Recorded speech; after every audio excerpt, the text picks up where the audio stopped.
Ungkapan uang makin susah dicari tapi mudah dihabiskan bisa jadi mencerminkan kondisi yang sering dirasakan masyarakat belakangan ini. Di saat mencari pekerjaan semakin kompetitif, justru jumlah pengeluaran malah semakin tinggi. Sulitnya masyarakat untuk mencari uang saat ini terlihat dari indeks pertumbuhan simpanan atau tabungan perorangan yang terus melambat. Hal itu karena indeks pertumbuhan simpanan atau tabungan ini menunjukkan bagaimana masyarakat tidak memiliki cukup uang untuk menabung karena sudah habis untuk kebutuhan sehari-hari. Kemudian jumlah pekerja yang terkena PHK juga menjadi indikator lain bagaimana kini mencari uang itu semakin sulit. Pertumbuhan simpanan perorangan terus melambat. Terus juga jumlah PHK tahun lalu itu mencapai 70.000 lebih orang yang di PHK. Tahun ini diperkirakan bisa ada 280.000 orang yang terkena PHK.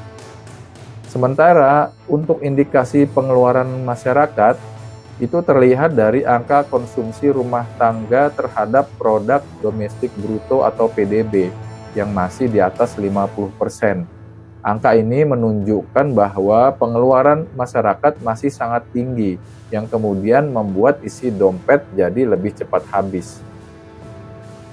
Konsumsi rumah tangga porsinya masih 50% lebih dari total ekonomi. Jadi nggak berimbang antara susah cari kerja, kemudian pendapatan turun, tapi konsumsi masih tinggi.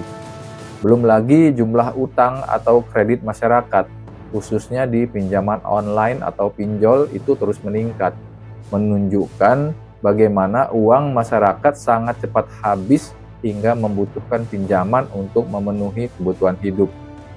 Di tengah sulitnya mencari pekerjaan, angka pinjol melonjak signifikan angkanya. Kan gede sekali tuh, nah. Itu jadi tanda-tanda nggak sehat. Kredit juga bisa dihitung sebagai tanda kalau orang itu konsumtif. Fenomena masyarakat semakin sulit cari uang tapi mudah dihabiskan terlihat dari banyaknya PHK hingga pelemahan daya beli yang berimbas langsung terhadap pendapatan UMKM. Cari uang tuh dari dulu ya susah. Sejak kapan cari uang itu gampang? Cuma memang di dalam hal ini banyak kondisi ekonomi yang menyebabkan banyak PHK. Kemudian karena investasi kita juga semakin sulit, nggak banyak investasi, kemudian peluang kerja juga semakin terbatas. Tapi yang namanya cari uang itu ya tetap aja susah. Sekarang ini kan kondisi perekonomian sedang menurun, jadi mencari kerja juga susah. Kalau kita buka usaha juga mendapatkan keuntungan itu juga nggak mudah. Di sisi lain, pengeluaran masyarakat semakin tinggi dan banyak pos pengeluaran yang sebelumnya nggak ada.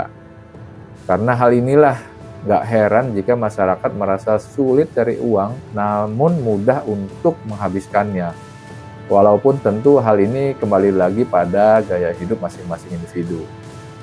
Di tengah keterbatasan kita harus tetap bisa mendapatkan uang. Biaya-biaya kan semakin tinggi, dan biaya-biaya yang membebani kita juga semakin kompleks. Contohnya aja, dulu kan kita nggak perlu tuh ada biaya internet atau langganan wifi di rumah. Sekarang kita butuh banget itu internet atau wifi di rumah. Jadi banyak yang memang kompleks situasinya. Kita sepertinya memang harus mengencangkan ikat pinggang. Dan silahkan share video ini dan beri komentar kamu. Jangan lupa subscribe channel ini dan terima kasih sudah menonton video ini.